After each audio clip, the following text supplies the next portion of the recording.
Amis internautes de Belle TV, bonjour et bienvenue sur Une Minute dans le Monde depuis le studio Rigamadougou. La politique écossaise est dans la tourmente. Humza Yousaf, le premier ministre de cette nation du Royaume-Uni, a annoncé sa démission lundi 29 avril 2024 depuis Butt House, la résidence des dirigeants écossais à Édimbourg.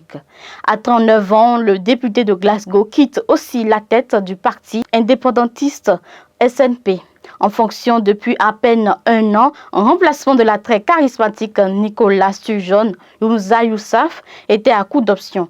Il faisait face à deux votes de confiance, l'un contre son gouvernement, l'autre contre lui-même qu'il était quasiment sûr de perdre.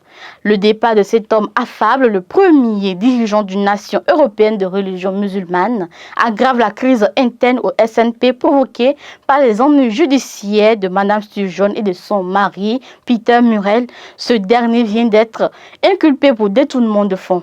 Il pourrait même conduire à des élections écossaises anticipées si le mouvement nationaliste ne parvient pas à trouver, dans les jours qui viennent, le chef de file, à même de rassembler une majorité à Holyrood, le parlement régional écossais.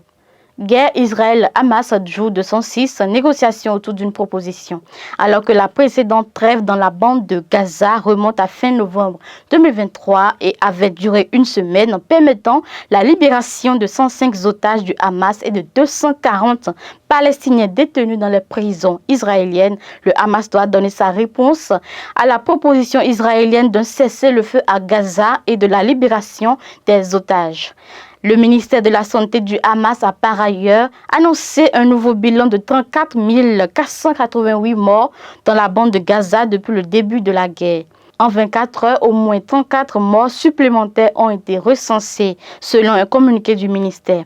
Une réunion s'est tenue hier 29 avril au Caire entre des représentants d'Égypte et du Qatar, deux des pays médiateurs avec les États-Unis, et le Hamas qui doit donner sa réponse à cette proposition négociée entre Israël et l'Égypte après des mois de discussions infructueuses. Selon le ministère des Affaires étrangères britannique, un cessez-le-feu de 40 jours a été proposé au Hamas. Annoncé par le président français en janvier, un rapport d'experts commandé par l'exécutif et qui sera remis ce mardi 30 avril à Emmanuel Macron préconise d'interdire l'usage des écrans au moins de 3 ans et de téléphones portables au moins de 11 ans.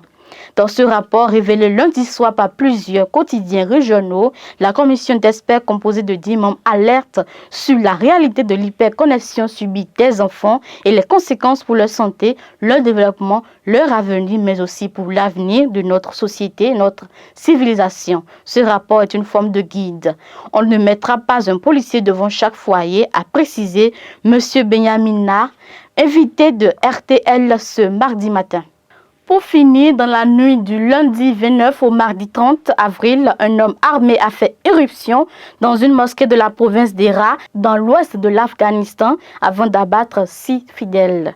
Une personne a également été blessée par l'assaillant, a annoncé le ministère de l'Intérieur afghan. Selon la télévision locale Tolo News, la mosquée visée lundi soir appartenait à la communauté chiite qui est régulièrement la cible d'attentats du groupe État islamique du Khorasan.